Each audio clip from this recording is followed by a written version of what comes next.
Puji Tuhan, salam sejahtera dalam kasih Tuhan kita Yesus Kristus. Halo jemaat Tuhan, selamat pagi semua, shalom. Shalom. Baik Ibu Bapak jemaat Tuhan yang diberkati oleh Tuhan, pagi hari ini lewat YouTube ini kami menjumpai Ibu Bapak sekalian yang ada di rumah dalam ibadah perayaan Paskah. Hari ini adalah perayaan di mana kita mengingat peristiwa kematian Tuhan kita Yesus Kristus. Dan tentunya kita semua paham bahwa kematian Yesus itu jelas tujuannya adalah untuk menebus kita sekalian dari segala dosa, pelanggaran dan hukuman, sehingga kita menjadi bebas di hadapan Tuhan. Tetapi tidaklah berarti bebas dan merdeka di hadapan Tuhan itu adalah kesempatan untuk berbuat dosa. Tetapi kita paham sesungguhnya bebas dalam pengertian kita bebas masuk tahta kasih karunia Allah. Nah, puji Tuhan, melalui YouTube ini marilah kita semua bersama-sama mengawalinya di dalam doa. Tentunya sebelumnya kita nyanyikan sebuah pujian yang pasti saudara kenal. Bapa Engkau baik, Bapa Engkau baik, Bapa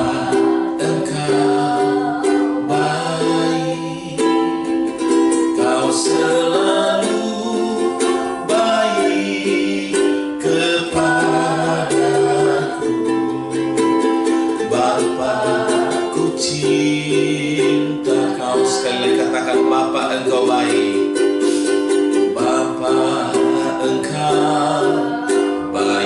baik, Bapa Engkau baik, Kau selalu baik kepadaku, Bapa ku cinta Kau. Katakan aku memujimu, nikmati Tuhan. Aku memujimu, aku menyembahmu, ku nyanyi haleluya.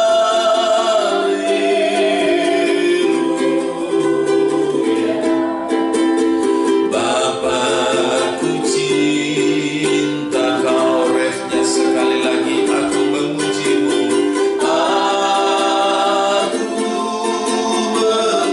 memujimu, aku menyembahmu, ku nyanyi haleluya.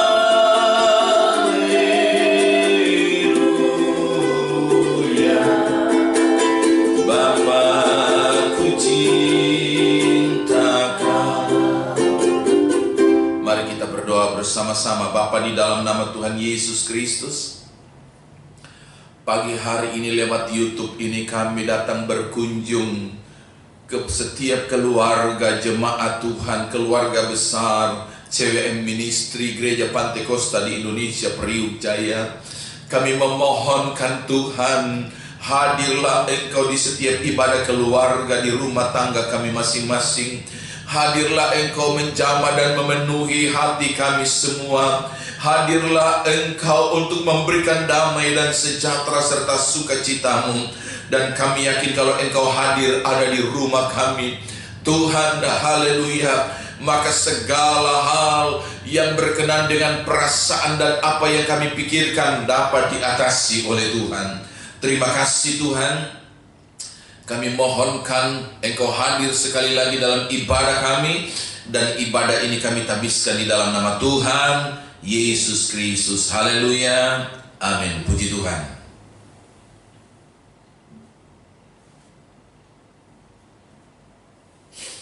Jemaat yang diberkati oleh Tuhan, pagi hari ini katakan, Tuhan Engkau baik bagi saya. Amin. Katakan, Engkau baik bagi keluarga saya. Engkau baik bagi kami keluarga besar jemaat di Priuk Jaya. Engkau juga baik bagi seluruh gereja Tuhan di mana-mana. Engkau baik untuk seluruh anak-anakmu di penjuru muka bumi ini, yang di kota besar, kota kecil, daerah, desa, pedalaman, bahkan sampai di pelosok-pelosok sekalipun, Tuhan itu tetap baik bagi kita. Nah, puji Tuhan. Nah, kalau Tuhan itu tetap baik, tentunya bagi kita ada dasar kenapa sampai kita berkata Tuhan itu baik. Saudara sekalian, hari ini di dalam ibadah melalui YouTube ini, saudara, dalam perayaan Paskah, kita ingat bagaimana Paskah pertama kali yang ditentukan oleh Tuhan bagi bangsa Israel, yang dispesialisasikan oleh Tuhan, diangkatnya menjadi putra kesayangan Tuhan, menjadi umat kesayangannya, mahkota Tuhan. Saudara sekalian, satu saat setelah sekian ratus tahun dalam penderitaan di tengah-tengah bangsa Mesir, kemudian Tuhan setelah mendengar seruan mereka, Tuhan mau membebaskan mereka. Dan ketika Tuhan mau membebaskan mereka, saudara, yang Tuhan lakukan, yang Tuhan perintahkan kepada Musa untuk disampaikan kepada bangsa Israel berkenaan dengan hukum Tuhan bagi bangsa Mesir, yaitu bangsa Israel atau umat kepunyaan Allah ini, saudara, akan dibebaskan oleh Tuhan dari hukuman maut itu. Hukuman maut bentuk apa? Yaitu kematian anak sulung, saudara.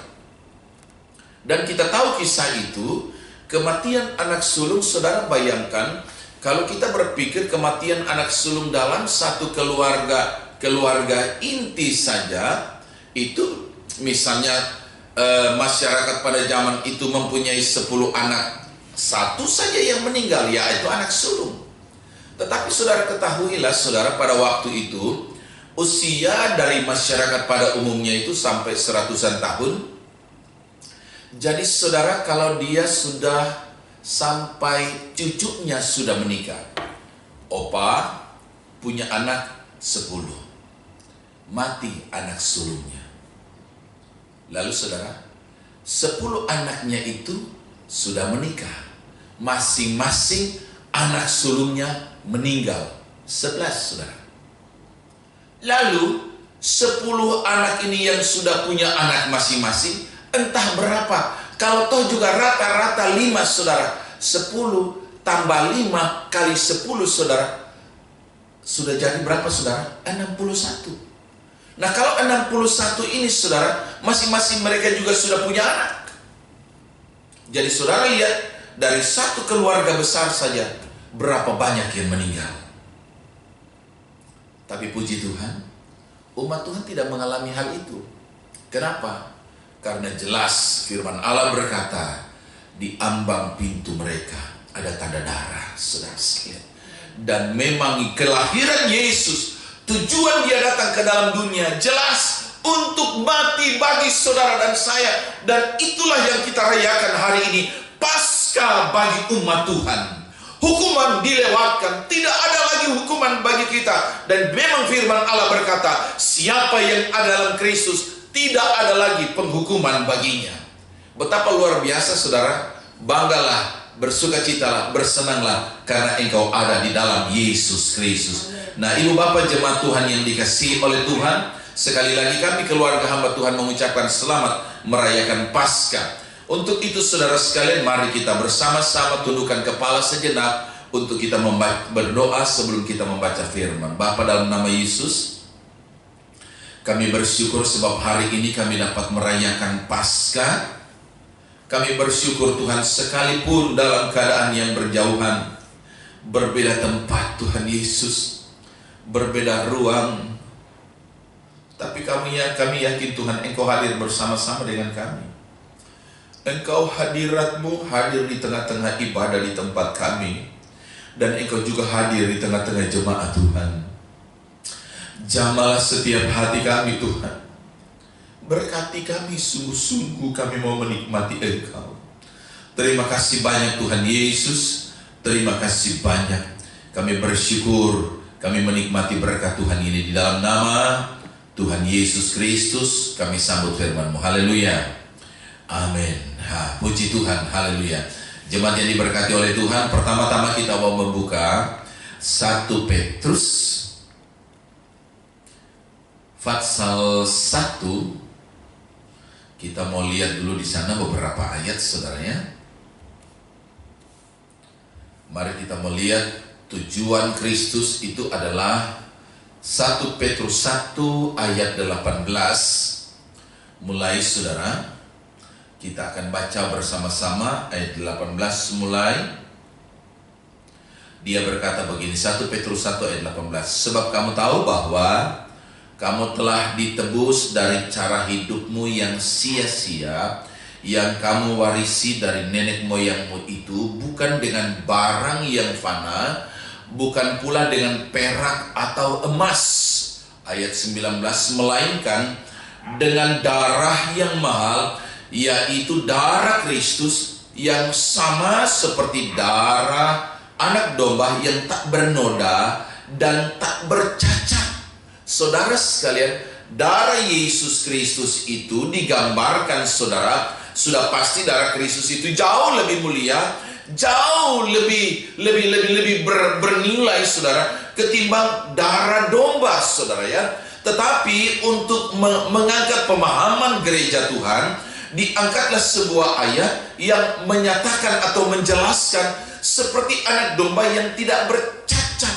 Kata ini menjelaskan oleh karena pada waktu Paskah pertama itu, 14 hari sebelumnya, datanglah firman Tuhan, bangsa Israel harus memilih seekor anak domba yang tidak bercacat, saudara. Jadi kalau misalnya ada bagian dalam tubuhnya ada bekas luka sedikit, tidak bersyarat, saudara. Ada giginya yang patah, tidak bersyarat. Ada cacat sedikit saja, tidak bersyarat. Itulah yang dipakai sebagai gambaran seperti darah anak domba yang tak bernoda dan tak bercacat. Kita jelas tahu bahwa Yesus adalah sempurna di atas kesempurnaan. Darahnya adalah darah juga yang sempurna. Nah, oleh karena itu, saudara sekalian, kita tahu jelas bahwa ternyata Paskah tujuannya adalah untuk menebus kehidupan kita dari cara hidup kita yang sia-sia. Saudara sekalian, kata sia-sia berarti tidak bermakna, tidak bernilai. Sekalipun saudara kata sia-sia begini, adakah saudara pernah mengerjakan sesuatu lalu saudara rasa tidak berhasil dan sia-sia apa yang kita kerjakan? Ya, saya juga pernah ngalamin itu dalam hal-hal tertentu. Ketika saya mengerjakan ternyata nggak ada hasilnya, ya, sia-sia. Nah, saudara sekalian, kalau hidup kita dalam dunia ini, hidup di luar Kristus, jelas firman Allah berkata, hidupmu menjadi sia-sia, hanya akan berarti kalau kita ada di dalam Kristus Yesus. Dan itulah tujuan Tuhan. Dia datang supaya kehidupan kita menjadi bermakna, menjadi berarti, menjadi berkat, baik bagi pribadi, keluarga, rumah tangga, dan juga orang lain. Kiranya Tuhan menjadikan kita berkat di mana saja kita berada. Katakan amin. Nah, saudara sekalian, kalau kita lihat peristiwa apa yang terjadi pada saat itu, saudara, dalam Keluaran pasal yang ke-24, ya. Keluaran pasal 24 menjelaskan, saudara, bagaimana darah itu, ya, untuk memercikkan seluruh umat agar umat itu bersih dari segala dosa dan kesalahan mereka, saudara ya, supaya ketika mereka beribadah itu berkenan kepada Tuhan. Keluaran 24, saudara, kalau kita membaca mulai ayat 6 saja, saudara, mulai ayat 6 saja kita mau membaca, ada beberapa hal di sana ya. Keluaran 24 ayat 6, sesudah itu Musa mengambil sebagian dari darah itu, lalu ditaruhnya ke dalam pasu, sebagian lagi dari darah itu disiramkannya pada mezbah itu. Diambilnyalah kitab perjanjian itu, lalu dibacakannya dengan didengar oleh bangsa itu, dan mereka berkata, segala firman Tuhan akan kami lakukan dan akan kami dengarkan. Ayat yang ke-8 kemudian Musa mengambil darah itu yang ada di pasu itu, saudara. Musa mengambil darah itu dan apa, saudara? Menyiramkannya pada bangsa itu serta berkata, inilah darah perjanjian yang diadakan Tuhan dengan kamu berdasarkan segala firman itu. Nah, saudara, ada satu saat, saudara, ternyata darah itu memang pada waktu Paskah pertama itu, darah itu ditaruh di ambang dan jenang pintu. Tetapi kemudian dalam pasal yang ke-24 ini kita membaca di sana bahwa ternyata darah itu juga, saudara, dalam peristiwa lain, darah anak domba itu dipakai, saudara, untuk memercikkan seluruh bangsa Israel. Dalam pengertian ini, itulah yang kita baca tadi pada peristiwa ketika Tuhan mati, darahnya tercurah untuk saudara dan saya. Dia datang untuk mengubahkan cara hidup kita yang sia-sia itu menjadi tidak sia-sia lagi, bukan dengan darah yang bercacat, tetapi dengan darah yang maha kudus, darah anak domba Allah, darah Yesus Kristus. Dan digambarkan, saudara, kita bukan ditebus dengan perak atau dengan emas, saudara, tetapi dengan darah yang mahal, yaitu darah Yesus Kristus yang tidak bercacat dan tidak bercelah itu. Saudara sekalian, bangsa Israel harus dipercikan dengan darah itu. Kita memang ketika Yesus sudah mati, kita tidak dipercikan secara faktual seperti ini lagi. Setiap jemaat Tuhan dipercikan dengan darah, enggak, saudara ya. Sebab darah itu telah tercurah dan dilaksanakan oleh Yesus Kristus satu kali untuk selamanya, satu peristiwa untuk semua orang.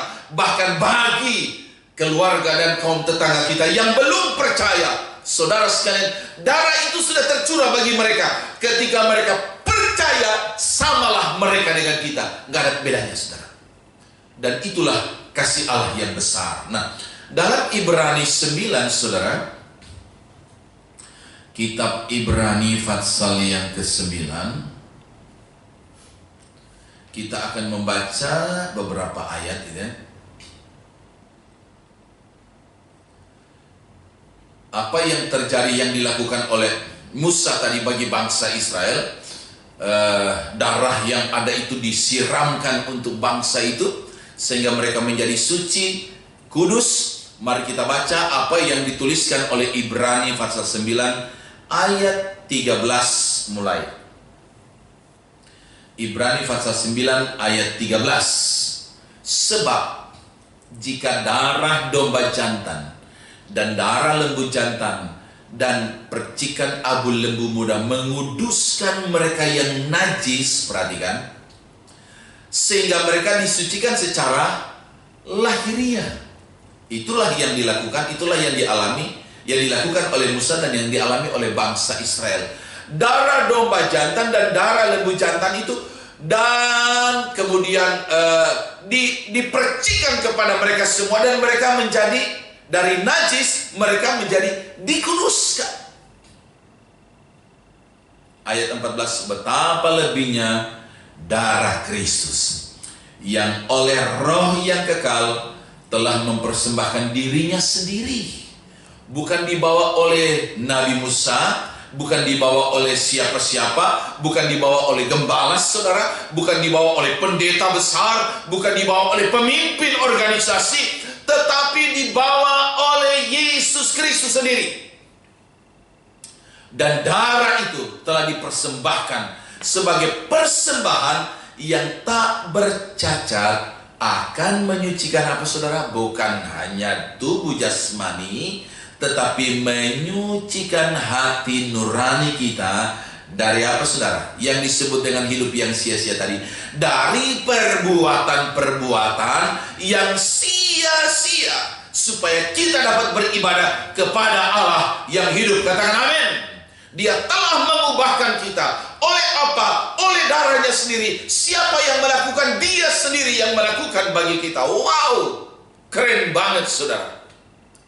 Bukan siapa-siapa, tetapi oleh Dia sendiri. Luar biasa itu Tuhan. Nah, kalau Dia sudah lakukan saudara, apa yang terjadi secara spirit, secara roh. Ini yang kita baca dalam 2 Korintus pasal yang kelima. 2 Korintus pasal yang kelima saudara, ayat yang ke-21 saja di sana. 2 Korintus pasal 5 ayat yang ke-21. Kita tahu inilah yang dilakukan oleh Bapa melalui Yesus Kristus, supaya terjadilah apa yang disebut ke dalam ayat 21. Dia, yaitu Yesus Kristus, yang tidak mengenal dosa, telah dibuatnya menjadi dosa. Karena siapa saudara? Karena saudara dan saya. Karena seluruh isi dunia. Dia telah dijadikan dosa demi kita. Dibuatnya menjadi dosa karena saudara dan saya. Disinilah letaknya yang kita sering hafal dalam ayat Yohanes 3 ayat 16 berkata, karena begitu besar kasih Allah akan isi dunia ini saudara. Bukan bagi orang Kristen, akan orang-orang Kristen, bukan, tapi akan isi dunia. Termasuk saudara dan saya sebelum kita menjadi percaya, sebelum kita menerima percikan darah Yesus, kasihnya itu untuk kita. Dan bukankah kita semua sama seperti saudara-saudara kita yang belum percaya Yesus? Tapi ketahuilah saudara, kalau hari ini di mana siaran ini dapat menjangkau saudara, jujur saja secara pribadi, saya ingat kakak saya. Dia adalah anak sulung dari papi mami almarhum. Seingat saya ketika mereka masih di Poso dengan beberapa teman mereka di Sulawesi Tengah, di bawah pengembalaan Bapak Pendeta almarhum Lagarense. Yang saya tahu 3 anak dari Om Lagarense ini semua jadi hamba Tuhan. 4 ya, 1 perempuan. Jadi yang perempuan itu saya sebut dulu, kami suka panggil dia Oma gitu ya. Kak Louis, lalu saudara pendeta Samuel atau Sem Lagarense, baru kemudian saudara pendeta Yusak Lagarense yang ada di Manado, Pak Sem kalau nggak salah ada di Palu, lalu Nonce yang ada di Poso, yang kalau tidak salah mereka membuka kembali pelayanan di mana tempat gereja di mana papa mereka mengembalakan dulu di Sintubu atau Kampung Maesa di Poso sana. Nah, rumah kami di belakang, di samping gereja itu ada lorong Salak namanya. Nah, rumah kami ada di belakang situ. Saudara-saudara, beberapa kami dari remaja dan pemuda dari pengembalaan almarhum Lagarense, beberapa jadi hamba Tuhan, salah satu saya bangga. Saudara sekalian, kakak saya zaman itu adalah salah satu anak muda yang setia. Bersama dengan Bapak Pendeta Sem Lagarense, mereka sering doa puasa bersama. Tapi saudara tahu nggak hari ini dia lagi sedang tidak ada dalam Tuhan. Dia menikah dan dia bergabung dengan kaum keluarga kita, kaum Ismaili, yang belum lagi kembali percaya kepada Tuhan. Saudara sekalian, tapi hari ini saya mau beritahu, saya berharap dia melihat YouTube ini. Saya mau bilang kepada kakak saya, kembali, karena kebenaran itu hanya ada di dalam Yesus Kristus. Dan Yesus sudah mati buat engkau juga, buat saya, buat keluarga kita, buat semua orang. Yesus sudah mati, dan dia telah mengambil bagian itu. Dia dibuat menjadi berdosa, dia dibuat menjadi bersalah, karena kita semua yang berdosa, yang bersalah, supaya kita dibenarkan oleh Allah. Masakan kita yang sudah dibenarkan, Kita mau kembali lagi meninggalkan pembenaran itu. Nah, Ibu Bapak jemaat Tuhan yang dikasihi oleh Tuhan, khususnya keluarga besar CWM Priuk Jaya, saya mau beritahu hari ini Tuhan mengasihi engkau. Katakan amin.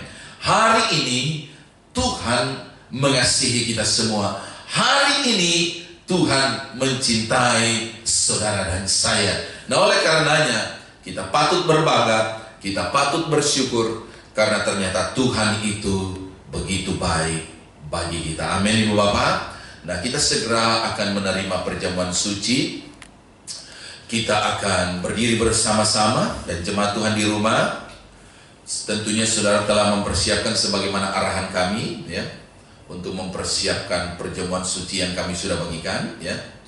Kita akan berdiri bersama-sama dan akan berdoa sebelum kita menerima perjamuan suci ini. Haleluya.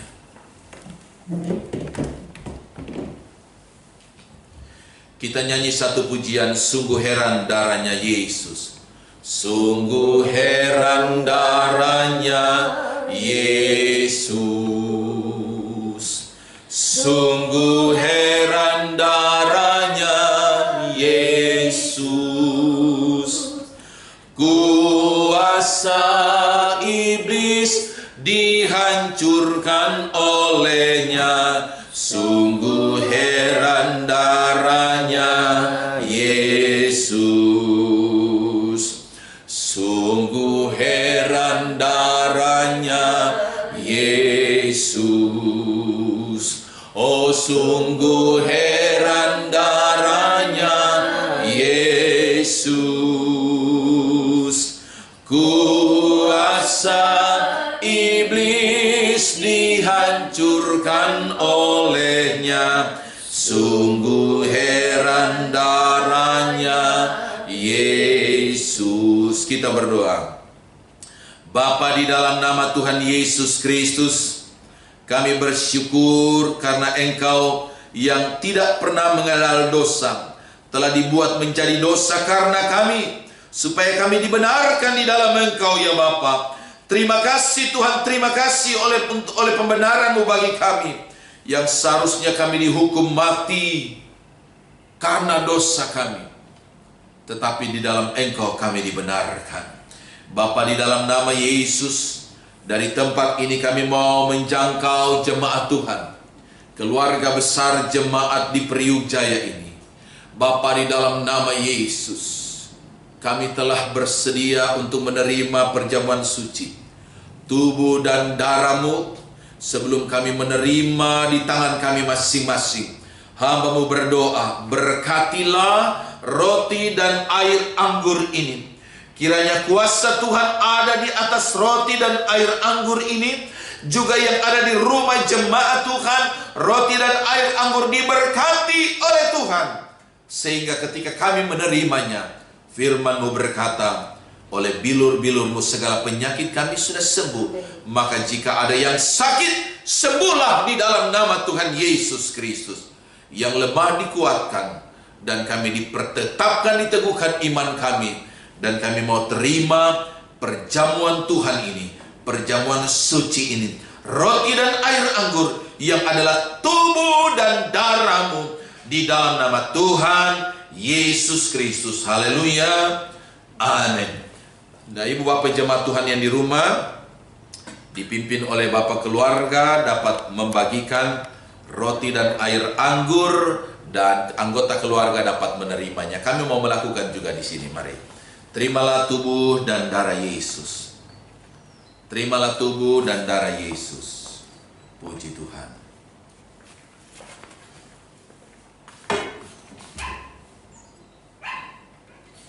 Mari saudara jemaat Tuhan, bersama-sama angkat roti di tangan kanan sambil mendengarkan firman Tuhan, apa yang dituliskan menurut Matius pasal 26 ayat 26 mulai dalam penetapan perjamuan malam. Inilah yang diteruskan oleh Rasul Paulus dalam suratan Korintus. Ayat 26. Dan ketika mereka sedang makan, Yesus mengambil roti, mengucap berkat, memecah-mecahkannya, lalu memberikannya kepada murid-muridnya dan berkata, ambillah, makanlah, inilah tubuhku. Yang kita pegang sama seperti yang murid-murid pegang, tapi Tuhan Yesus meyakinkan mereka, inilah tubuhku. Mari saudara, dengan iman dan percaya kita terima roti yang adalah tubuh dan darah Yesus di dalam nama Tuhan Yesus Kristus. Haleluya. Terima kasih Tuhan. Terima kasih Tuhan.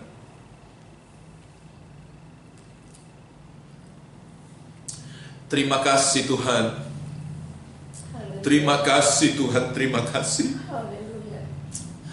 Tubuhmu benar-benar makanan bagi kami Tuhan. Di dalam tubuhmu ada bilur-bilur yang menyembuhkan. Haleluya. Dalam nama Yesus, dalam nama Yesus. Mari angkat cawan di tangan kanan saudara, juga dengarkan firman Tuhan. Sesudah itu ia mengambil cawan, mengucap syukur, lalu memberikannya kepada mereka dan berkata, minumlah kamu semua dari cawan ini, sebab inilah darahku, darah perjanjian yang ditumpahkan bagi banyak orang untuk pengampunan dosa. Terima kasih buat darahmu. Mari kita terima dengan iman di dalam nama Tuhan Yesus Kristus. Haleluya. Mari semua bersyukur pada Tuhan. Terima kasih Tuhan, terima kasih. Terima kasih Tuhan, terima kasih Tuhan, terima kasih. Terima kasih, terima kasih Tuhan, terima kasih. Bapa, di dalam nama Tuhan Yesus Kristus, kami naikkan pujian dan ucapan syukur kepada Tuhan. Kami bersyukur untuk perjamuan suci ini. Kami bersyukur untuk firman-Mu yang sudah memberkati kami, yang sudah meneguhkan kembali kami, mempertegas iman dan percaya kami bahwa penebusan itu hanya ada di dalam Yesus Kristus. Itulah yang kami rayakan hari ini. Itu yang kami peringati hari ini, bahwa Engkau sudah mati bagi kami semua. Terima kasih Tuhan buat berkat Tuhan di dalam kami memperingati kematian Tuhan Yesus Kristus. Kami bersyukur di dalam nama Tuhan Yesus Kristus. Haleluya, haleluya. Jemaat Tuhan, angkatlah kedua tanganmu, terimalah berkat daripada Tuhan. Kiranya berkat dari Allah Bapa, cinta dan kasih sayang dari Tuhan Yesus Kristus Juru Selamat kita, oleh persekutuan dari Allah Roh Kudus, menyertai kita sekalian dari saat ini sampai selama-lamanya. Kita terima berkat Tuhan ini bersama-sama di dalam nama Tuhan Yesus Kristus. Haleluya. Rahmat heran kaya bagiku. Amin. Shalom. Tuhan memberkati.